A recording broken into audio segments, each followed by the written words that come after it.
오늘은 고린도전서 11장 17절 이하인 말씀을 가지고서 우리 은혜를 나누겠습니다.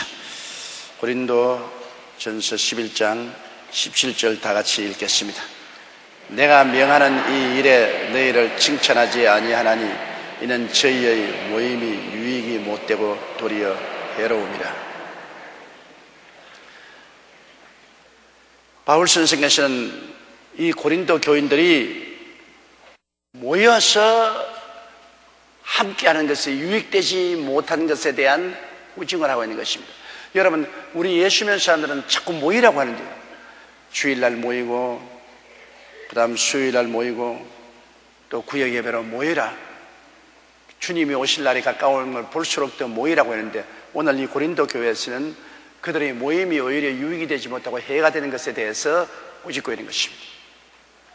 어떤 사람들을 말하기는 주일날 교회 꼭 갈 필요 있나? 교통도 복잡하고 가고 오는데 귀찮은데 요사이는 전부 다 인터넷을 통해서 되게 큰 교회 예배는 주일날이나 3일날 예배 전부 다 나오고 또 텔레비에서도 예배 볼 수 있는데 꼭 교회 가야 되냐?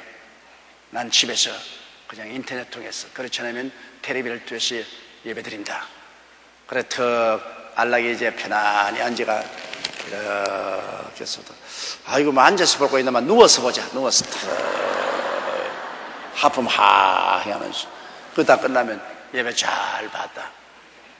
그게 예배가 안 되는 이유가 있는지 압니까? 예배라는 것은 하나님께 제사 드리러 가는 것입니다. 그 제사의 제물은 무엇이냐? 옛날에는 구약시대에 짐승을 제물로 가지고서 집에서 제사 드리는 게 아니라 성전에 갔어야만 제물로 드릴 수 있습니다. 구약시대는 집에서 제물 절대 못 드려요. 반드시 성전에 가서 속죄제, 속건제 혹은 번제, 화목제, 감사제를 드렸죠. 오늘날에 와서는 예수님이 우리의 영원한 제물이 되었기 때문에 이제 우리가 제사드리는 것은 몸으로 제사드리는 것입니다. 성경 로마서 12장에 너희 몸을 하나님이 기뻐하시는 거룩한 산 제물로 드리라. 여러분이 몸이 바로 하나님께 드리는 제물인데, 이 제물을 교회 가서 하나님 제단에서 드려야지 응접실이나 안방 침대에 들어 누워서 제물을 드릴 수는 없습니다. 그건 하나님이 제물로 받아주지 않습니다. 그것은 그냥 설교 듣고 은혜 받는 것이지, 내가 은혜 받는 것이지, 하나님께 예배 드리는 것은 절대로 아닙니다. 그러나 하나님께 예배를 드리는 사람이 하나님께 은혜와 복을 받는 것이지, 예배를 드리지 않고 그냥 인터넷이나 텔레비를 통해서 설교를 듣는 것은 믿으면 도움은 될지 몰라도 하나님의 큰 축복을 받을 수는 없습니다. 반드시 몸으로 산 제사드려야 돼요. 제사는 제단에 가서 드리는 것입니다. 여러분이 교회에 와서 앉아 있다는 것이 바로 여러분이 산 제물이 되어 있는 것입니다. 산 제사 드리는 것입니다. 하나님이 기뻐하십니다. 여러분 제물로서 하나님 보시고 하나님은 여러분의 예배를 받으시고 기뻐하십니다. 여러분이 제물이에요. 여러분의 입술에서 나오는 예배와 찬양을 하나님이 기쁘시게 받으시는 것입니다. 그렇기 때문에 교회 안 나가도 좋다. 아직까지 이제 5일 근무제가 되기 때문에 토요일 주일날은 놀모로 그냥 시골에 가서 영화관이나 모텔이나 호텔에 들어가서 인터넷이나 텔레비 틀어놓고 예배 보면 됐지 꼭 교회 찾아갈 수 없다. 그렇게 하면은 하나님께 드리는 예배가 되지 못하기 때문에 성령이 같이 계시지 않습니다. 제물이 있는 곳에 하나님이 불로 태우는 역사를 베푸는 것입니다.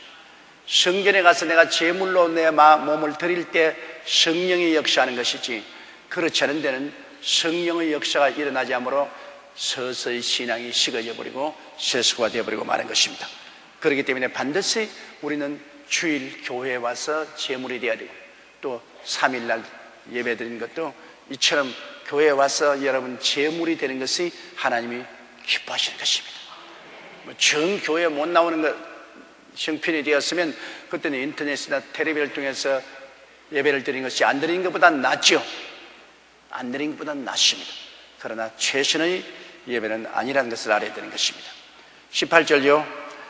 첫째, 너희가 교회에 모일 때 너희 중에 분쟁이 있다 함을 듣고 대강 믿노니.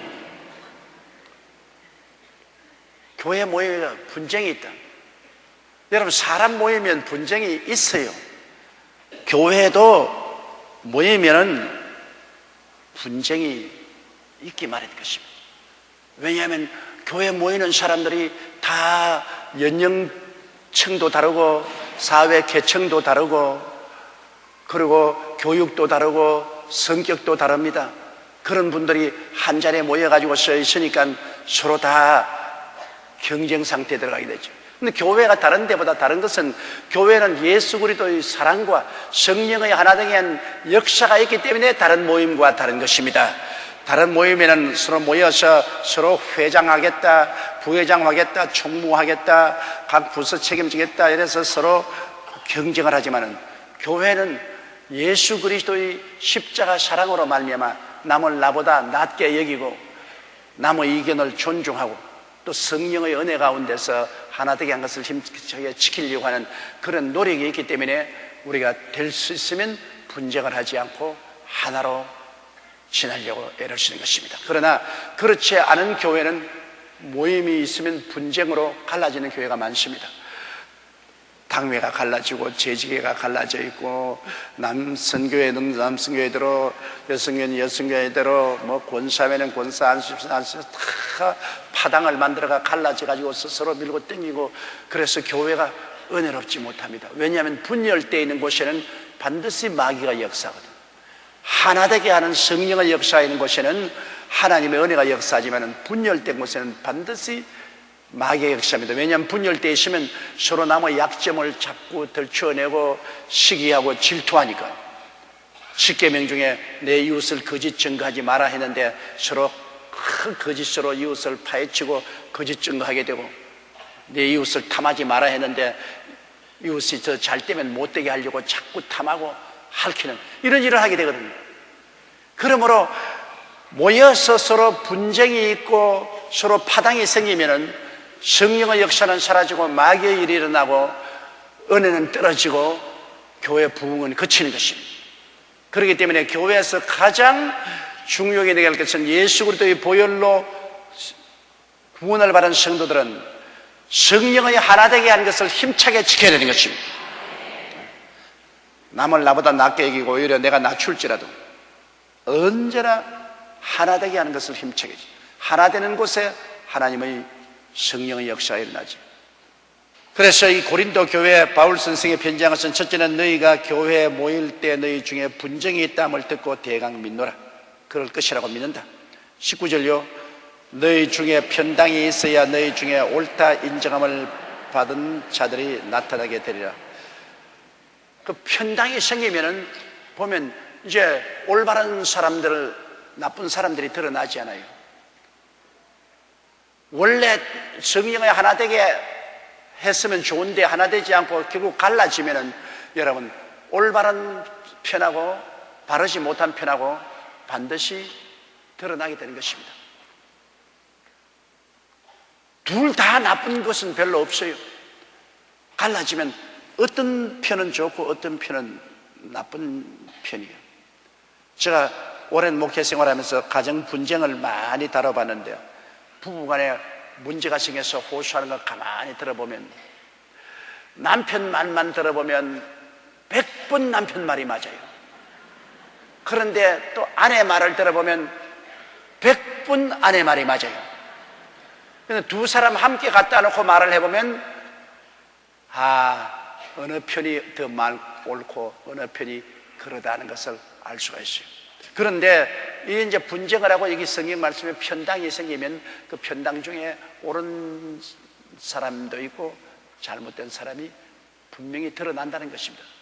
편당이 생기면 안 생기게 되겠는데 생긴 다음에는 선한 편과 악한 편이 드러나게 되는 것입니다. 그 말을 말하는 것입니다. 너희 중에 편당이 있어야 너희 중에 옳다 인정함을 받은 자들이 나타나게 되리라. 그러나 편당이 오히려 없는 것이 낫지요. 편당이 있어서 올바른 사람, 옳지 않은 사람 분열하는 것보다는 편당이 없이 사랑으로 하나 되는 것이 훨씬 좋습니다. 20절요. 그런즉 너희가 함께 모여서 주의 만찬을 먹을 수 없으니, 이제 여기에 성만찬에 대한 이야기를 하고 있는 것입니다. 여러분, 만찬이라는 것은 예수 그리스도께서 6월절 제사 드리기 안날에 제자들과 함께 모여서 주님께서 최후의 만찬을 뗐습니다. 제자들의 발을 씻겨주고, 그리고 주님께서 만찬에 임하셔서 떡을 떼어주면서 내 살인이 받아 먹어라, 잔을 주면서 이는 내가 너희를 위해서 흘리는 죄사함을 주는 언약의 피니 마셔라.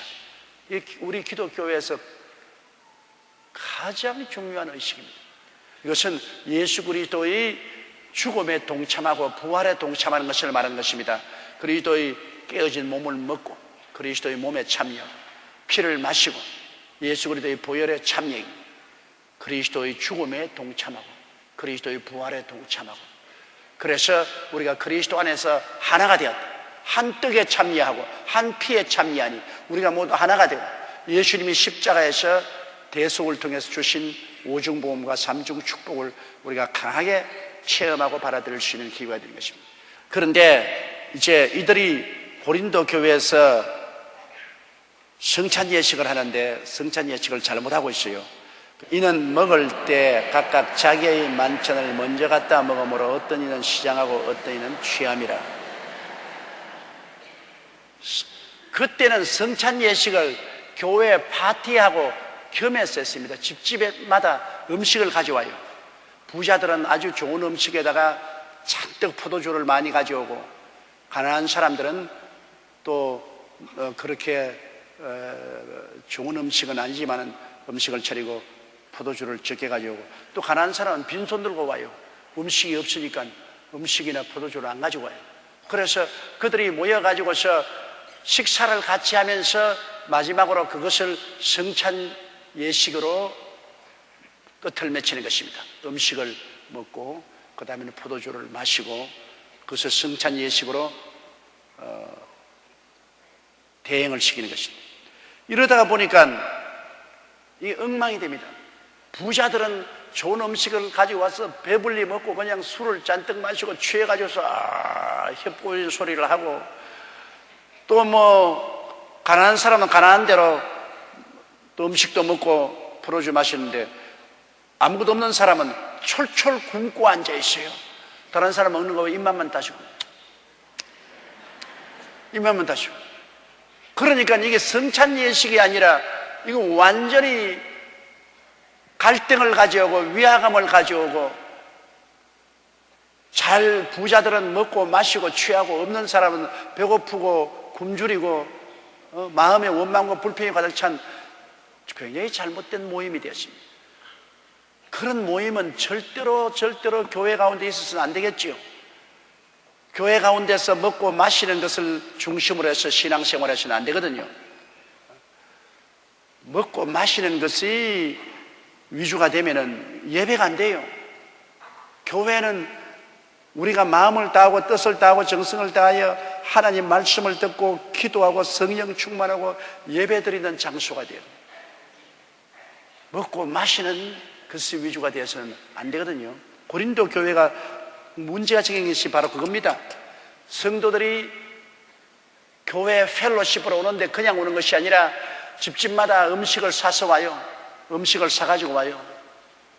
그걸 막 싹 섞어가지고서 잘 사는 사람이나 못 사는 사람이나 다 함께 섞어가지고서 또 안 가져온 사람도 함께 먹으면 좋은데, 잘 사는 사람은 잘 사는 사람끼리 모여서 좋은 음식 자기끼리 먹고, 중간빼기는 중간빼기에서 앉아가지고 섞여 먹고, 못 사는 사람 못 사는 데 앉아가지고 냉수만 마시고 앉아있고, 이렇게 되니까 위화감이 생기고 분쟁이 생기고 문제가 생깁니다.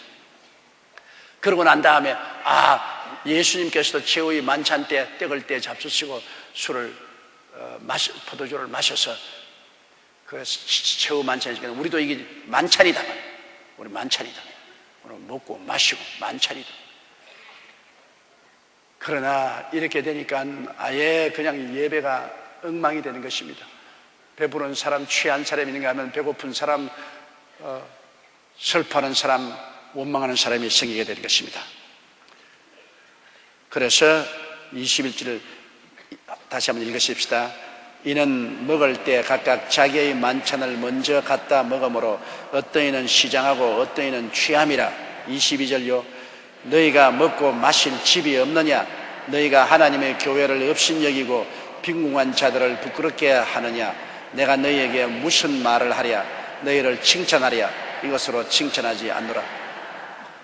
제가 말한 그대로 합니까? 먹고 마실 집이 없느냐 말이야. 먹고 마시는 일을 하려거든 집에서 하라. 집에서 먹고 마시고 하는데 왜 교회까지 음식을 가져와 가지고서 교회에서 예배당에서 먹고 마시는 경쟁을 하고, 부자들은 잘 먹고 잘 마시고 가난한 사람들은 못 먹고 굶주리고, 이래서 교회에 위화감을 가져오고 분쟁을 일으키게 하느냐?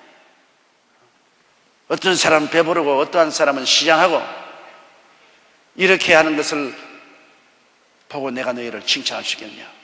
마실 집이 없느냐?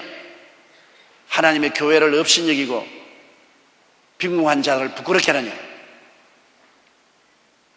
칭찬하지 못할 받을 짓을 한 것입니다. 그러므로 우리가 꼭 알아야 될 것은 교회를 먹고 마시는 처소로 만들어서는 안 됩니다. 교회는 신령한 것을 먹고 마시는 것이지 육신의 양식을 먹고 마시는 것이 아니고, 육신의 양식을 먹고 마시면서 아무런 영적인 유익이 없습니다. 교회는 와서 마음을 열어놓고 하나님 예배드리고 성령의 음성을 듣고 말씀을 듣고 기도하고 은혜 받고, 이것이 교회의 주 목적인 것입니다. 그러므로 너희가 먹고 마실 집이 없느냐? 너희가 하나님의 교회를 업신여기고 빈궁한 자를 부끄럽게 하느냐? 왜 가난한 사람은 음식도 잘 가져오지 못하고, 그러니까 잘 먹고 잘 마시는 사람 앞에 가난한 사람은 부끄럽고 열등을 싣고 좌절감을 느끼게 되는 것입니다. 23절요. 내가 너희에게 전한 것은 주께 바른 것이니 곧 주 예수께서 잡히시는 밤에 떡을 가지사. 바울 선생께서 말하신 이 성찬은 직접 주님께 계시로 받았다는 것입니다. 여러분, 바울 선생은 12사도 중에 한 사람이 아닙니다. 예수님이 죽었다가 부활 성천하고 오순절 이후에 바울 선생은 하나님이 부르셔서 사도로 삼으신 것입니다. 그렇기 때문에 일평생에 바울 선생은 늘 공격을 받았습니다. 너는 사도가 아니다. 예수님의 12사도 중에 한 사람으로 그리스도를 섬긴 것이 아니고, 너는 예수 그리스도께서 죽었다가 부활하고 성천한 이후로 오순절 이후에 교회를 핍박하러 다메섹으로 가다가 거기에서 예수님을 만나서 구원받았다고 하고, 네가 사도로 부르심을 받았다고 하니 자칭 사도지 너는 사도가 아니다. 일평생에 바울 선생은 이 공격을 받고 그는 괴로움을 입으셨습니다. 그러나 바울 선생께서는 직접 예수 그리스도를 다메섹에서 만나고, 그 다음 아라비아에서 3년 동안 기도하면서 하나님께 많은 계시를 받았습니다. 믿음으로 말미암아 의롭다함을 얻는 어마어마하게 깊은 계시를 받았습니다. 바울 선생이 받은 계시가 바로 가장 중심이 로마서입니다. 로마서는 성경 중에 성경이라고 합니다. 만일 바울이 하나님께 계시받은 로마서, 갈라디아서 같은 이 교리서가 없었으면 기독교 교회는 오늘날 같이 만세반석에 서지 못했을 것입니다. 바울 선생은 그와 같이 깊은 하나님의 계시와 묵시를 받았습니다. 그러면서 주님께서 그 계시와 묵시 가운데서 바울 선생을 사도로 임명을 하셨어요. 이 바울 선생은 직접 그리스도를 만나고 그리스도로 말미암아 사도의 직분을 받았죠. 그러나 일반 사람들은 늘 공격했습니다. 너는 12사도 중에 한 사람이 아니었지 않느냐? 그런데 네가 너 스스로 사도라고 하는 건방지지 않냐? 그런 공격을 늘 받았습니다. 그러나 바울 선생은 예수님 친히 제자로서 3년 동안 따라다니면서 안 배웠지만은 아라비아 3년에 가서 그는 그 사막에서 습교하면서 기도할 동안에 12사도들이 배운 그 지식보다 더 많은 계시를 예수님께로부터 받았습니다. 예수님이 다 진리를 바울 선생에게 계시해 주었습니다. 사람에게 배운 것이 아니라 직접 그리스도에게 배운 것입니다. 그때 그리스도가 직접 이 성찬 예식을 바울 선생에게 말씀해 주었습니다. 그러므로 내가 너희에게 전한 것은 주께 받은 것이니, 사람에게 가르쳐 주는 받은 게 아니다. 성찬 예식은 주님께 직접 받은 것이니 곧 주 예수께서 잡히신 밤에 떡을 가지사 24절요 축사하시고 떼어 가라사대 이것은 너희를 위하는 내 몸이니 이것을 행하여 나를 기념하라 하시고. 바울이 계시를 받았는데 예수님이 성찬 예식을 하는 그 모습을 바울에게 보여주신 것입니다. 예수님이 떡을 떼어서 주시면서 이게 내 몸이니 받아 먹어라. 여러분, 떡은 한 덩어리 아니에요. 한 덩어리에서 다 떼어서 먹었으니 여러분, 우리가 다 떡 한 덩어리에 소속한 하나입니다. 예수 그리스도의 한 몸에 속해서 우리가 여러 사람이 많아도 한 떡을 나누어 먹었기 때문에 예수 그리스도의 몸에 소속한 한 덩어리인 것입니다. 하나인 것입니다. 우리는 따로따로 분리될 수 없어요. 하나인 것입니다. 그런데 여러분, 이 몸은 무엇을 의미하는 것입니까? 이 몸은 우리가 이스라엘 백성들이 애굽에서 나올 때 어린 양을 잡아서 피는 문설주에 바르고 그 고기는 먹었지 않습니까? 바로 예수 그리스도의 몸을 상징하는 것입니다. 유월절 어린 양은 바로 예수 그리스도를 상징합니다. 예수 그리스도는 우리들의 유월절 양이 되었으니까요. 피는 문설주에 발라서 심판이 들어오지 못하게 하고 고기는 먹었는데 그 고기를 먹음으로 말미암아 어떤 일이 생겼냐? 그들이 광야를 통해 나올 수 있는 큰 힘을 얻게 된 것입니다. 그들이 다 고침을 받았습니다. 어린 양의 살을 먹고 고침을 받았어요. 어린 양의 살을 먹고. 그러고 난 다음 어린 양의 살을 먹고 나가는데 그냥 나갔습니까? 아닙니다. 애굽 사람에게 은과 금을 구하라 그랬습니다. 그래서 은과 금을 가면서 구하니까 애굽 사람들이 가지고 있던 은과 금 폐물을 다 이스라엘 사람에게 덤으로 이스라엘 사람이 나갈 때 빈손으로 나가지 않았습니다. 전부 은과 금을 잔뜩 얻어서 나갔습니다. 성경이 그렇게 말하고 있어요. 그들이 은과 금을 가지고 나갔으며 그들 중에 약한 사람이 한 사람도 없었다고 말하셨습니다. 피는 문설주에 발랐기 때문에 하나님의 심판하는 천사가 그날 저녁에 그냥 지나갔습니다. 피가 없는 애굽 사람 집에 들어가서는 장자는 짐승에 먼저 나온 것부터 저 맷돌 가는 여종의 장자까지 다 죽였죠. 다 죽였습니다. 그러나 문설주에 피를 바른 이스라엘 집에는 그 피가 있을 때 하나님 그 피를 보고 지나갔습니다. 심판이 지나갔습니다. 그러고 난 고기를 먹은 사람들은 모든 병과 약해서 다 고침을 받고 고기를 먹은 사람들은 금과 음을 구해서 전부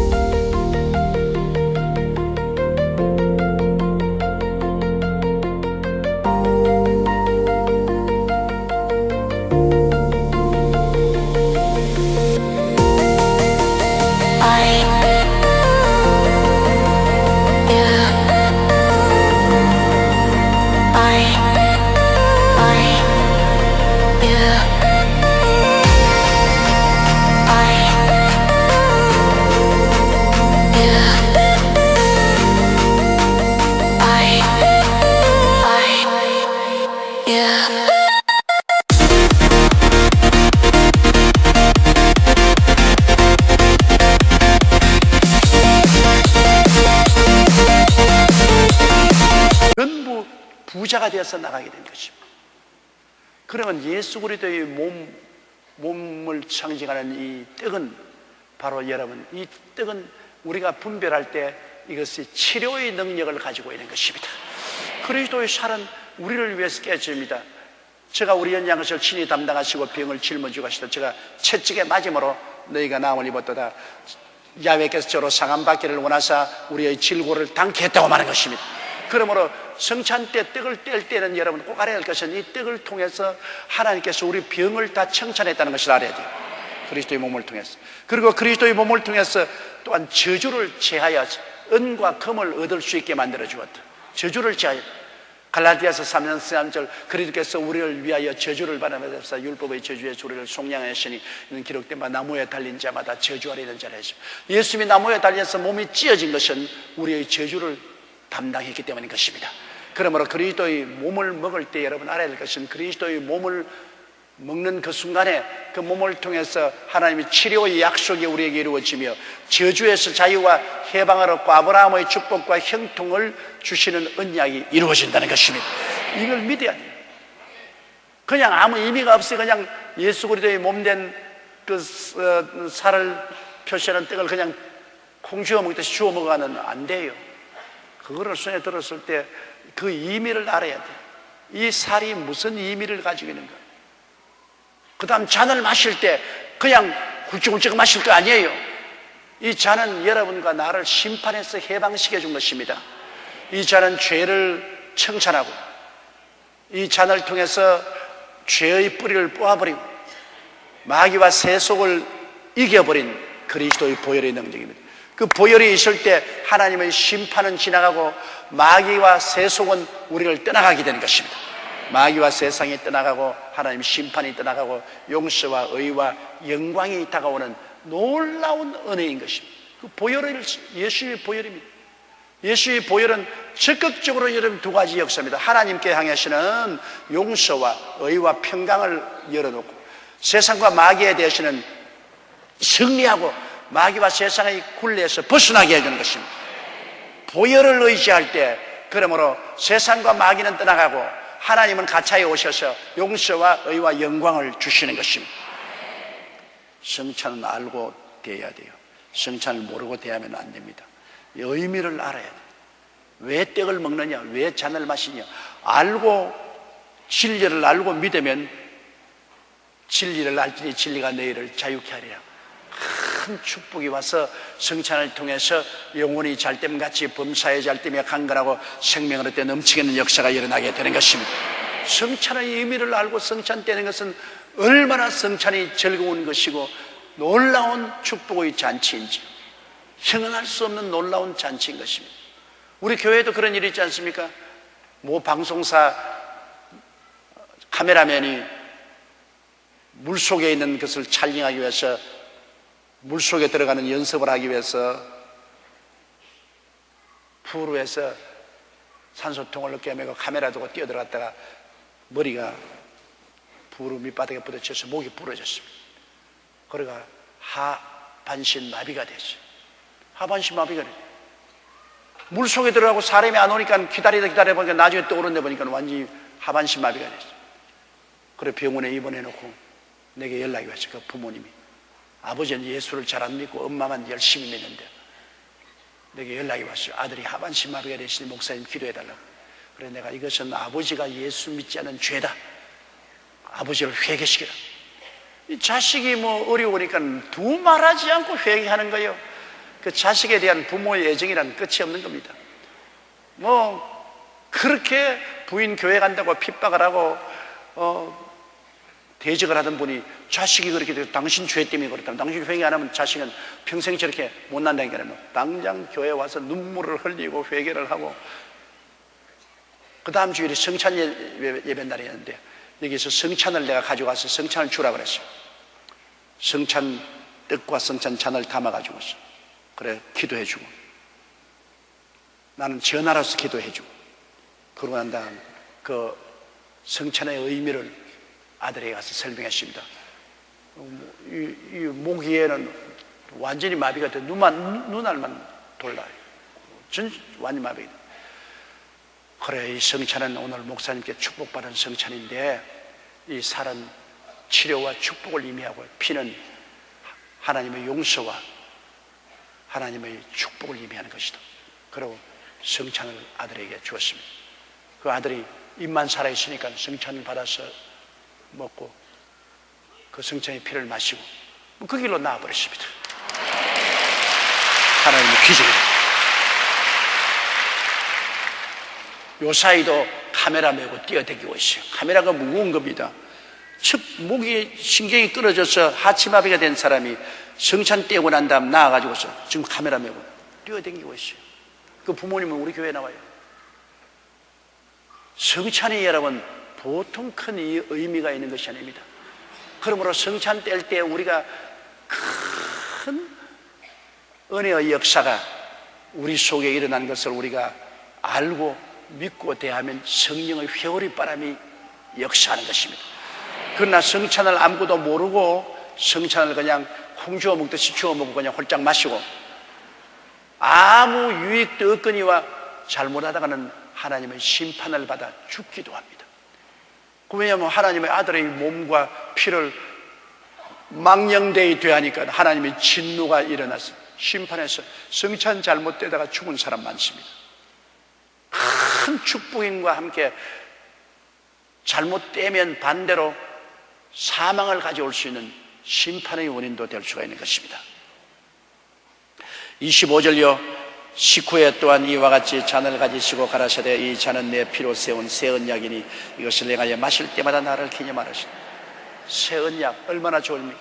옛 언약은 시내산에서 맺은 언약입니다. 시내산에서 이스라엘 백성이 하나님과 언약을 맺을 때 그 언약 맺은 조건으로 십계명을 주었습니다. 십계명. 하나님과 언약을 맺었을 때 하나님은 언약의 조건으로 십계명을 주어서 이 십계명을 지킬 때 이 언약은 효과를 발생하고 십계명을 어길 때는 이 언약은 무효다. 근데 구약 이스라엘 백성들은 가나안 땅에 들어와서 십계명을 다 어겼어요. 내 앞에 다른 신을 두지 마라, 우상에 절하지 마라 했는데 바알 신과 아세라 신을 섬기고 우상을 갖다 놓고 절하고 거짓거리를 했습니다. 그래서 하나님의 언약을 어겼어요. 구약은 언약의 조건이 십계명인데 십계명을 어겼기 때문에 구약의 언약은 파괴됐습니다. 선민 언약은 파괴됐습니다. 그래서 그들은 바벨론과 아수르로 포로로 잡히고 이스라엘은 풍지박산됐죠. 그러나 신약의 예수 그리스도께서 십자가에서 흘린 피로서 맺은 언약은 뭡니까? 새로운 언약은 누구든지 저를 믿으면 멸망하지 않고 영생을 얻으리라. 새로운 언약의 조건은 뭐냐? 믿음입니다. 옛날에 시내산에서 이스라엘 백성들과 선민 언약의 조건은 십계명인데 십계명을 지킬 사람 아무도 없죠. 모든 사람이 죄를 범하였으면 하나님의 영광에 이르지 못합니다. 그 언약 파괴되고 버림받았죠. 그러나 신약은 하나님이 세계 인류와 맺는 언약은 예수 그리스도의 보혈이고 조건은 믿음입니다. 예수님이 언약의 원인자고 예수를 믿는 믿음이 조건입니다. 믿기만 하면 용서받고 의롭다함을 얻고 구원을 받아요.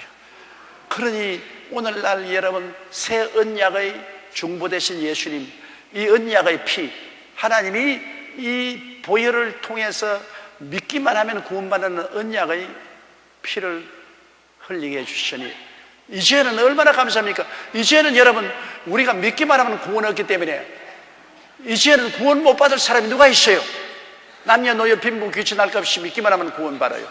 그러면 계명을 어기면 하나님께 매를 맞고 상급이 없어요.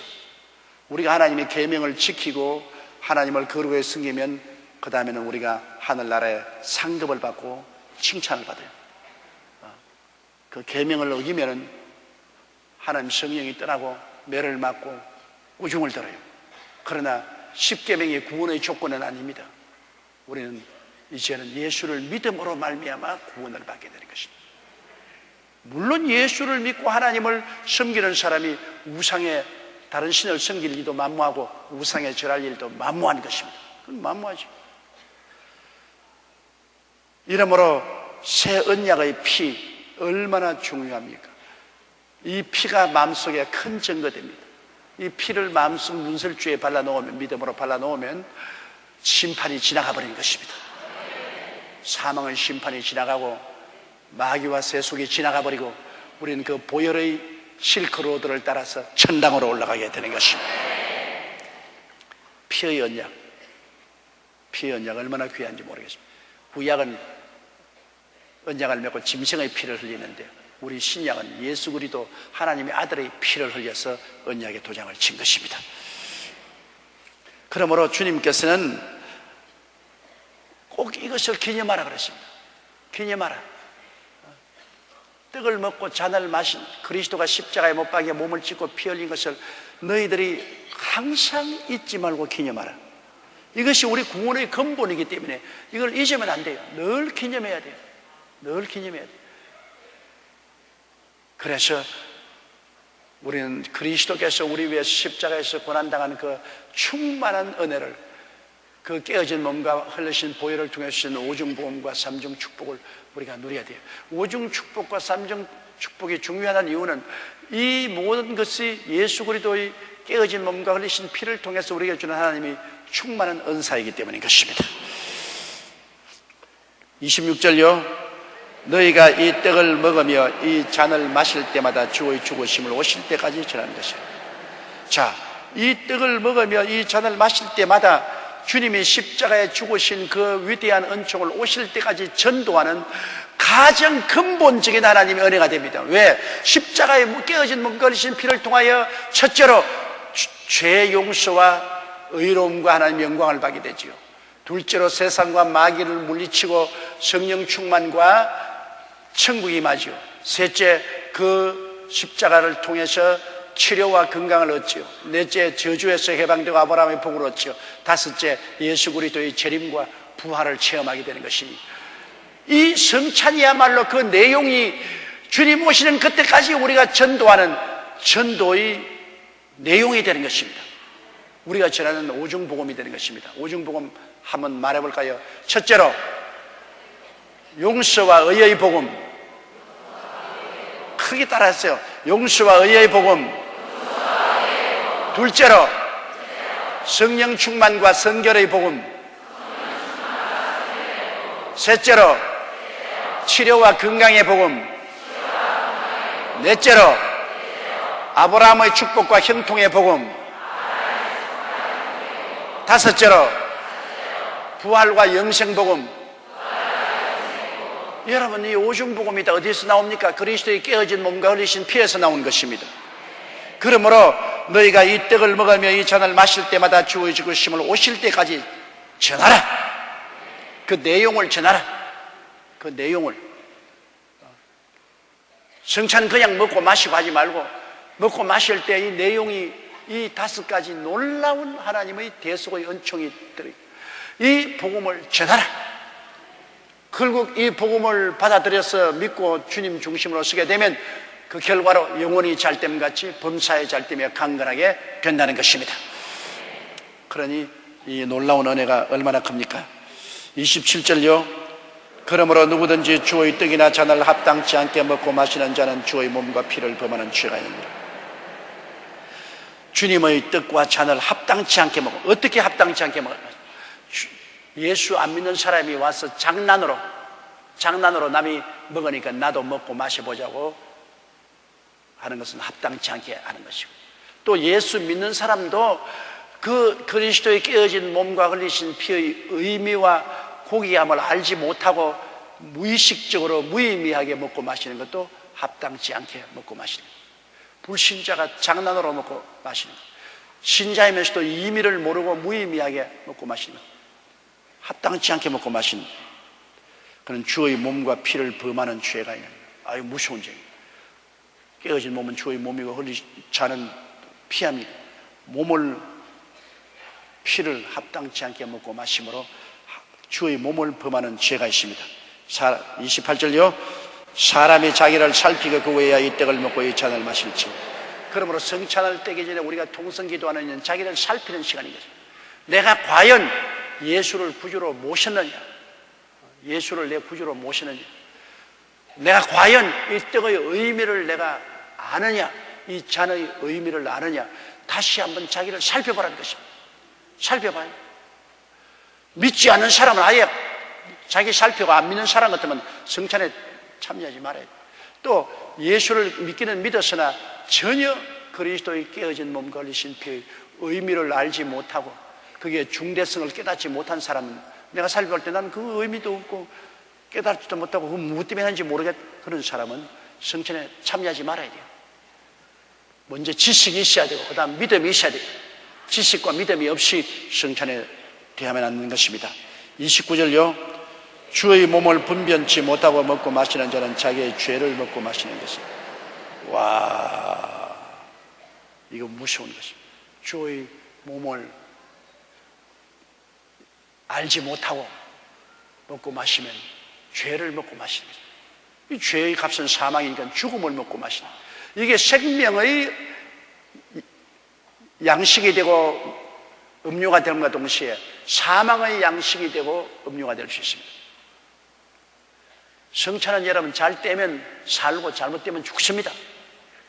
잘 떼면 영혼이 살고 육체도 살고 생활도 살고, 못 떼면 영혼이 죽고 육체도 죽을 수 있습니다.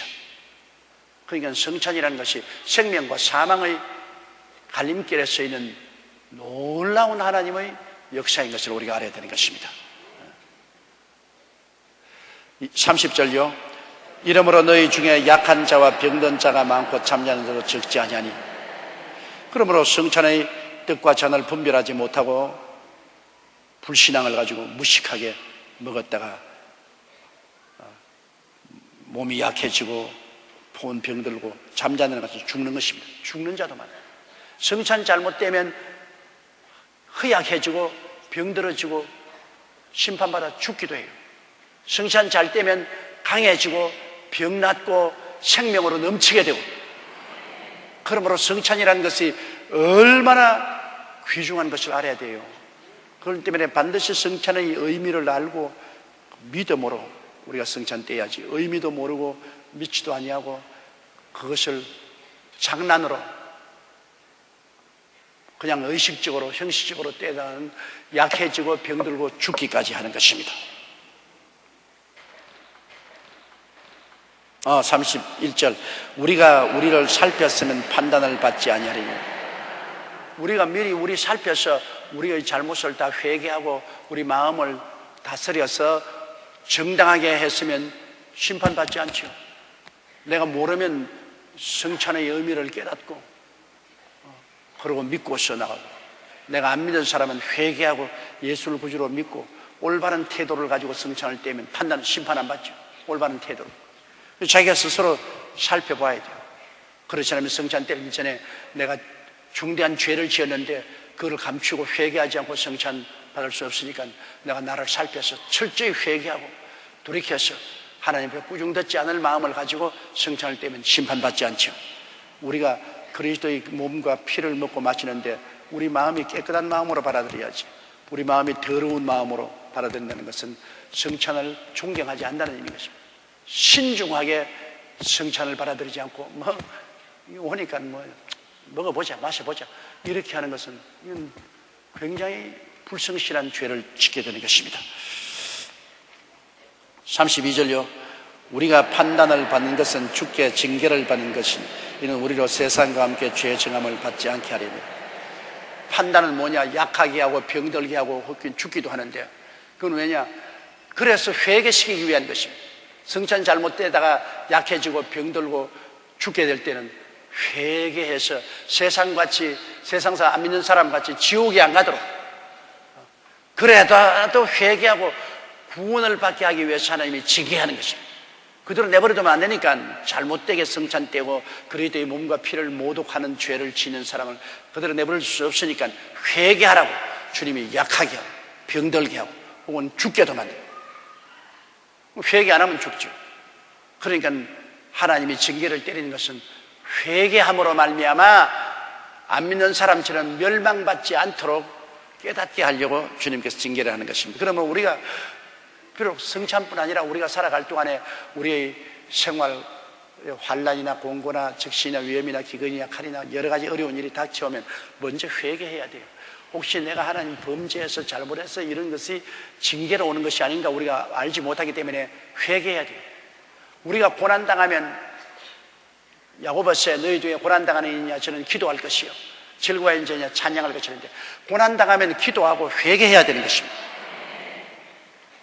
고난당하면서도 회개하지 않고 자꾸 자기가 올바르고 정당하다고 고집을 부리는 사람은 그것은 나중에 버림을 당하는 것입니다. 고난당하면 어떻게 되었든지 자원 내가 회개하고 깨어지고 하나님께 손들고 나오고 더 헌신하는 그런 삶이 이루어져야만 되는 것입니다. 자, 33절요. 그런즉 내 형제들아 먹으러 모일 때 서로 기다리라. 성찬을 때려왔을 때 성찬을 성찬답게 거룩하게 해야지, 그냥 파티에 와서 음식 먹듯이 그렇게 하지 말.